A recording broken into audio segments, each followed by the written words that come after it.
Bienvenue sur Luds, le podcast lithothérapie et énergie positive. Je suis Ludivine et je vous partage ici tous les outils et les informations dont vous avez besoin pour mieux connaître les pierres et mieux apprivoiser leurs énergies. On parlera donc beaucoup de cristaux, mais pas que. Régulièrement, vous retrouverez ici des épisodes hors série traitant de divers sujets holistiques autour de la psychologie positive, de pratiques naturelles, de l'astrologie, du développement personnel et bien d'autres choses encore. C'est parti!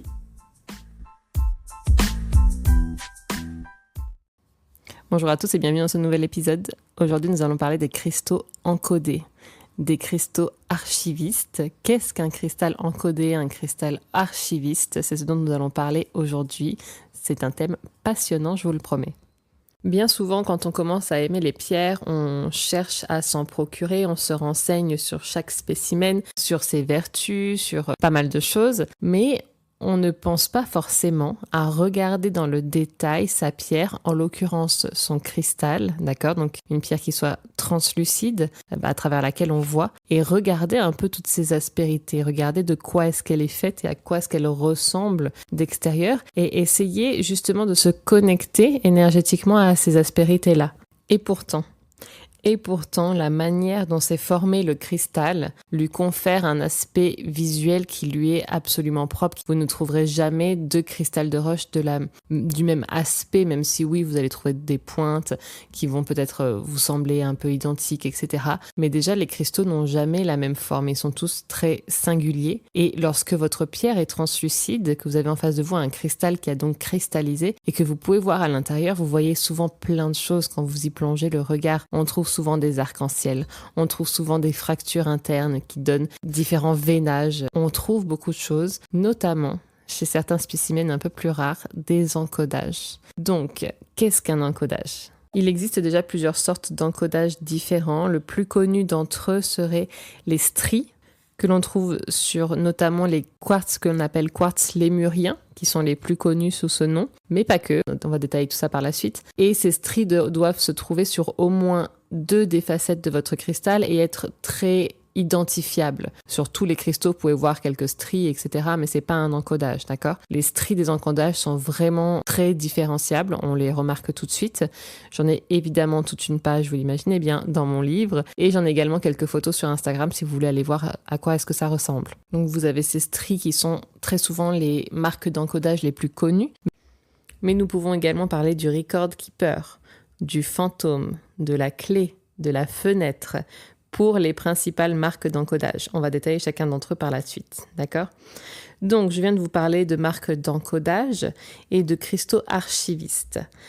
Donc, qu'est-ce que nous pouvons comprendre là? Que ces marques d'encodage ont encodé, ont engrammé, ont enregistré une information dans des cristaux qui sont gardiens de ces archives, d'accord? Voilà pourquoi la marque s'appelle un encodage et le cristal un cristal archiviste. Ce sont des informations qui ont été encodées lors de la formation du cristal, donc vous le savez, plusieurs millions d'années en arrière. Donc vous commencez à voir venir un peu l'idée, ce sont des encodages d'informations, d'événements, de savoirs qui datent d'il y a bien longtemps, d'anciennes civilisations. Je ne parle pas de civilisations que vous avez vues dans vos livres d'histoire, mais de civilisations bien plus anciennes, de civilisations oubliées, donc les civilisations qu'on trouve davantage dans les livres de mythes et légendes, d'accord, qui ne sont peut-être pas si légendaires que ça. En tout cas, des civilisations bien anciennes, oubliées, des informations de notre planète elle-même lors de ces différentes phases de formation, de création qu'elle a menées en même temps que la création de certains de ces cristaux. Et ces informations, ce savoir, c'est encodé dans ces pierres. Donc on parle là d'ère bien antérieure à la nôtre de formation de la planète. Une planète qui ne ressemblait pas du tout à celle que l'on connaît aujourd'hui, vous le savez. Mais on peut penser également à ces anciennes civilisations. Donc de quoi parle-t-on ici? Des Atlantes, des Lémuriens, des Sumériens. Et donc on dit que certains de ces savoirs, parfois, des anciens prêtres et prêtresses de ces civilisations ont été encodés dans les cristaux, et certains événements tout simplement de la Terre ou de ces époques ont été également engrammés dans le cristal. Donc évidemment c'est un savoir auquel on n'a absolument pas accès de nos jours. C'est un monde qui est complètement éloigné du nôtre et ce ne sont absolument pas des informations auxquelles on pourrait avoir accès par nos propres moyens. Mais on peut y avoir accès, en tous les cas avoir une énergie qui s'en dégage, parce que pas forcément en vous connectant à la pierre, vous allez ouvrir un livre et y découvrir les informations à proprement parler, comme justement dans un livre d'histoire. C'est peut-être pas ce qui va se passer quand vous allez travailler avec votre cristal, mais vous allez peut-être en retirer une énergie, d'accord? L'énergie de ce moment, l'énergie de cette information. On va y revenir. Donc maintenant que vous connaissez les différents signes d'encodage, qu'est-ce qu'un encodage? Nous allons voir sur quels cristaux vous pouvez trouver ces encodages, comment vous y connecter et qu'est-ce que chacun d'entre eux a de différent avec les autres et peut vous apporter de particulier, d'accord? Donc déjà, nous l'avons dit en introduction, on parle de cristal, d'un cristal archiviste. Donc il faut forcément avoir affaire à une pierre translucide qui a eu cristallisation. Donc bien évidemment, on parle ici de toute la famille des quartz, le cristal de roche et toutes ses différentes variantes, mais pas que. Je vous invite à réécouter l'épisode sur la carte d'identité d'une pierre. Il y a des grandes familles de pierres, notamment le quartz qui en contient énormément d'autres, pas seulement des cristaux d'ailleurs, mais l'œil de tigre, par exemple, fait partie de la famille des quartz, d'accord? Donc, il n'est absolument pas translucide, il ne fera pas partie de cette liste de cristaux archivistes. Mais la famille est très grande et elle contient notamment, dans ce qui nous intéresse ici, les améthystes, les citrines, quartz fumé, peut trouver des marques d'encodage, et tous les autres quartz. Donc, je vous l'ai déjà dit, il y a un nombre innombrable de quartz différents. J'en ai, je pense, une dizaine de pages dans mon livre, mais je vais vous en citer quelques-uns qui sont particulièrement susceptibles d'être encodés, si ce n'est systématiquement. Notamment le quartz Golden Healer. On l'a dit, le quartz lémurien. Quand un quartz s'appelle quartz lémurien, il est encodé. Ça veut dire qu'il a au minimum ces 2 facettes de stries. Au minimum. Peut-être qu'il a d'autres encodages également. Donc le quartz lémurien. On a également le quartz lodolite, aussi appelé quartz jardin. Le quartz fenêtre, bien évidemment. Le quartz à âme. Le quartz fantôme. Le quartz parfois de l'Himalaya également. Le quartz spectre. Le quartz satyaloka. Le quartz élestial. Et le quartz vortex. Pour les plus susceptibles d'avoir une marque d'encodage, d'accord ? Mais nous pouvons également trouver marque d'encodage sur un saphir, sur une aigue marine, sur une apophylite, sur d'autres cristaux, on l'a dit, qui sont translucides, qui ont cristallisé. C'est peut-être plus rare, mais c'est possible. Donc maintenant, quelle est la symbolique de ces encodages? Vous avez les stries et le triangle Record Keeper qui font office de bande enregistreuse. D'accord. Donc là, avec ces stries et ce triangle, c'est vraiment comme si vous aviez à l'époque pris une cassette, d'accord, et vous l'aviez mis dans votre magnétoscope et vous aviez enregistré quelque chose. La bande, pour les plus anciens d'entre nous, donc cette bande qui se déroule dans la cassette enregistre une information, d'accord. Aujourd'hui, c'est encodé dans nos téléphones, etc. Prenez l'image que vous souhaitez, mais c'est vraiment quelque chose qui a été à proprement parler enregistré et engrammé dans le cristal, d'accord. Pour les autres types d'encodage, c'est différent. C'est un encodage qui est venu à différentes périodes parfois de formation du cristal et qui nous invite à nous connecter à une information engrammée en nous. C'est-à-dire que les cristaux archivistes peuvent nous aider à venir dénicher les informations que nous contenons. Je ne sais pas à quel point je vous ai déjà posé la question, peut-être vous êtes à l'aise avec les annales akashiques, mais ce serait une bibliothèque immémoriale et unicité collective de toutes les humanités, de toutes les civilisations qui a pu exister sur notre Terre, et ailleurs d'ailleurs, selon vos croyances, et qui contiendrait le savoir, la vie, avec toutes les vies antérieures de chaque être. Et en fait, ce cristal, cet encodage va venir libérer une information que vous avez vécue, mais que vous avez oubliée, qui est engrammée dans votre âme, que votre âme a vécu dans cette vie ou dans une autre, dans peut-être différents héritages transgénérationnels, quelque chose qui est engrammé en vous mais dont vous n'avez pas connaissance. C'est votre subconscient qui le sait mais pas votre conscient. Et le cristal va vous aider à travailler sur cette partie en vous. C'est notamment le cas de la clé. La clé, c'est comme une encoche à l'intérieur du cristal qui donc vient à l'intérieur de ce dernier et invite de la même façon à venir à l'intérieur de vous, va vous aider lorsque vous vous y connectez à travailler sur toutes ces parts en vous dont vous n'avez plus connaissance et comprendre qu'est-ce qui fait parfaitement votre être, votre moi supérieur. C'est également le cas des fenêtres.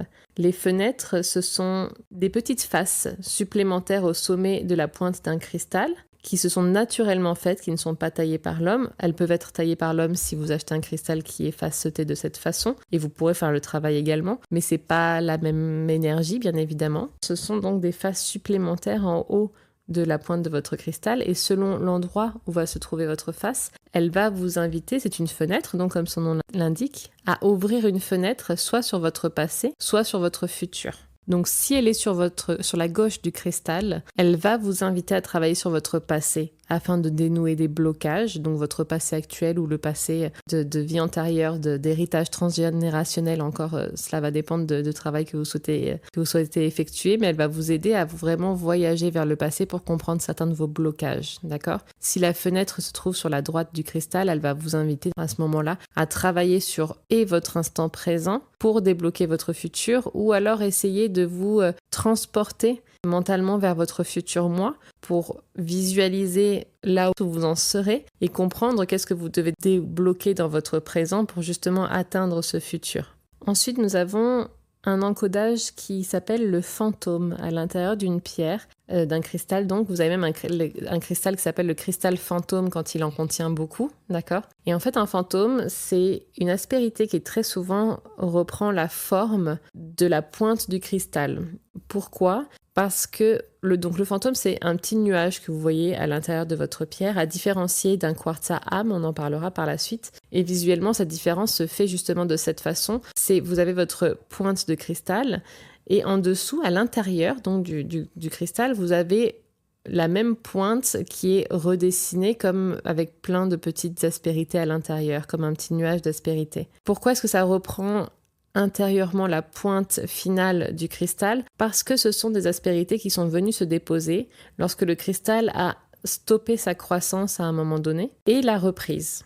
Donc en fait, c'est comme si vous aviez votre pointe actuelle du cristal, imaginons-la dans les tréfonds de la Terre, et évidemment des aspérités vont venir se déposer dessus, et tout d'un coup le cristal reprend de l'énergie et recommence à croître, mais il ne va pas nettoyer le dessus de ce qu'il a vécu et de ce qui s'est déposé sur lui. Donc à l'intérieur est resté cette petite aspérité en forme de sa pointe et qui contient pas mal de choses justement qui font que c'est un encodage. Vous me direz peut-être on devrait avoir ça à chaque fois que le cristal grandit, il ne grandit pas en une seule fois. Là, la pause a été de plusieurs millions d'années. D'accord, ce qui est assez rare. Normalement, le cristal croît de manière régulière. Là, quand on voit cette aspérité à l'intérieur, cet encodage, c'est qu'il y a une pause assez significative et singulière dans la croissance du cristal.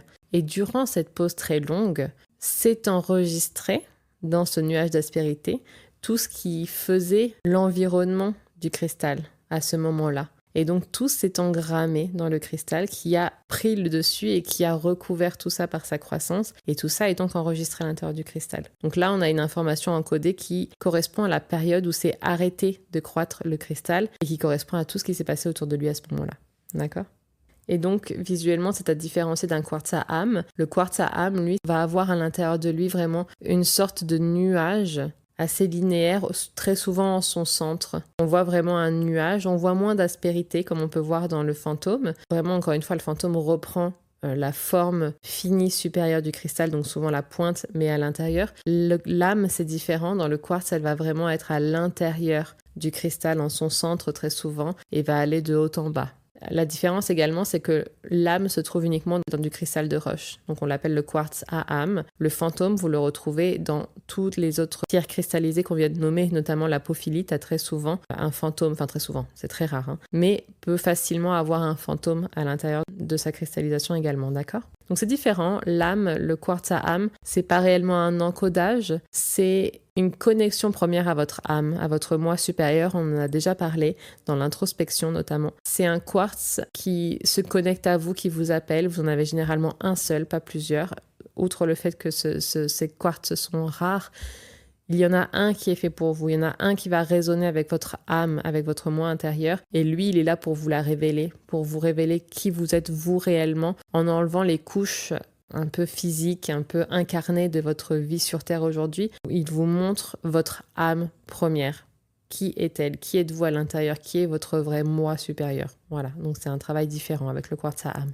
Donc voilà pour les principales formes d'encodage dans les cristaux archivistes. Après, vous avez d'autres signes de formation interne que peut avoir votre cristal ou votre pierre. On en parlera dans un autre épisode, mais ce n'est pas à proprement parler un encodage et une connexion propre à vous ou à une information enregistrée par le passé. D'accord ? Donc maintenant, comment vous connecter à ce savoir, comment vous connecter à ce travail que vous pouvez faire à l'intérieur de vous. Vous en avez peut-être souvenir, je vous ai parlé dans l'épisode sur les chakras, le bonus numéro 1 de tous nos chakras secondaires. Sinon, je vous invite à aller le réécouter, bien évidemment. Mais le premier d'entre eux que je vous ai cité est le chakra secondaire de la paume de nos mains. Pourquoi ? Parce que justement, quand on aime les pierres, notamment, on aime les prendre en main. Et pourquoi est-ce que ça résonne souvent très fort, même si on ne le met pas sur un chakra correspondant, par exemple, mais qu'on le tient juste en main ? C'est parce qu'à l'intérieur se trouve un chakra. À l'intérieur de notre main se trouve un chakra secondaire avec lequel on peut venir connecter la pierre, d'accord ? Donc, bien évidemment, prendre cette pierre en main, la serrer contre la paume de votre main, passer votre doigt sur l'encodage, par exemple, ou simplement pratiquer la contemplation en regardant cette structure interne ou externe de votre pierre, cet encodage, et essayer de vous y connecter. D'accord ? Donc bien évidemment, c'est une pratique à réaliser en méditation, au calme, en libérant votre esprit et en demandant à votre cristal de vous montrer ce qu'il a à vous montrer, de vous montrer ce qu'il a enregistré, si on parle de bande enregistreuse, ou qu'il vous montre ce sur quoi vous voulez travailler à l'intérieur de vous grâce à cette aspérité qu'il a et qui peut s'y connecter pour vous y aider. Donc vous l'aurez compris, ce sont des pierres qui énergétiquement sont extrêmement puissantes, d'accord ? Un quartz Ganesh, un quartz lémurien, c'est un cristal de roche, mais avec une pureté et une puissance qui sont beaucoup plus fortes, parce que le cristal a emmagasiné tout ce savoir, il a donc une énergie qui vibre extrêmement haut. D'accord ? Ça reste des cristals, ça reste une améthyste, ça reste une citrine, où vous allez avoir toutes les vertus qui lui sont propres, mais l'encodage que vous allez avoir à l'intérieur va vraiment venir apporter cette énergie supplémentaire et encore une fois, c'est une vibration très très très très haute. Évidemment, ces pierres sont très rares, pas forcément pour le quartz lémurien qu'on peut trouver un peu plus facilement par exemple, mais ce sont tout de même des pierres rares, d'accord ? Donc leur valeur est également beaucoup plus exponentielle, bien évidemment. Mais ce sont des cristaux qui sont simplement magiques. J'ignore si vous connaissiez ces cristaux par le passé, ces différentes marques d'encodage et à quel point les informations qu'elles peuvent contenir vous parlent. N'hésitez pas à partager votre ressenti en commentaire, vos retours sur expérience, si vous avez peut-être des cristaux archivistes et que vous avez fait un travail avec eux, qu'est-ce que cela vous a apporté ? Je pense que c'est assez rare, on en parle peu en lithothérapie. Et d'ailleurs, bien souvent, si vous cherchez à vous procurer un cristal encodé, certains connaisseurs, bien sûr, vont vous proposer des cristaux qui seront identifiés, lémuriens très simples, mais certains vont vous dire, voilà, un saphir record keeper, ou alors un quartz avec fenêtre, etc. Mais bien souvent, les revendeurs de pierres, de cristaux notamment, en tout cas quand ils ne sont pas très connectés forcément à l'aspect énergétique, mais plutôt minéral, n'ont pas conscience de ce qu'ils vous vendent.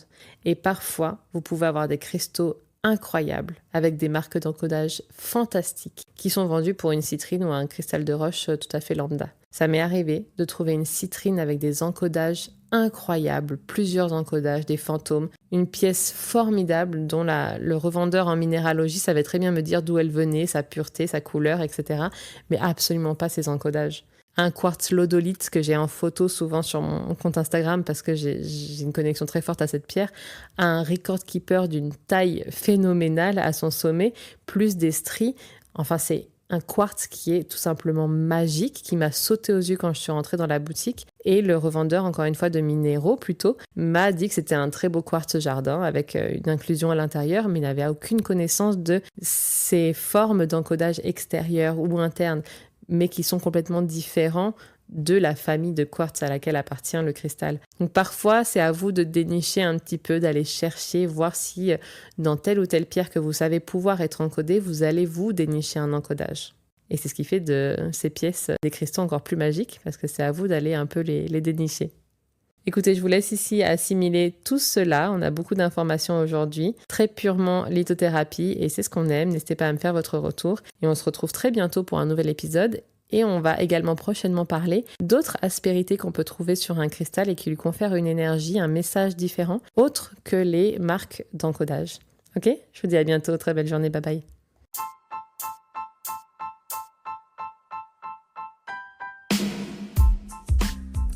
Après chaque épisode ou de manière générale, n'hésitez pas à laisser un commentaire avec vos avis, vos retours, vos questions et éventuellement les sujets que vous aimeriez que nous traitions ensemble. N'hésitez pas également à mettre la note de votre choix sur la plateforme d'écoute que vous utilisez afin de faire connaître ce podcast.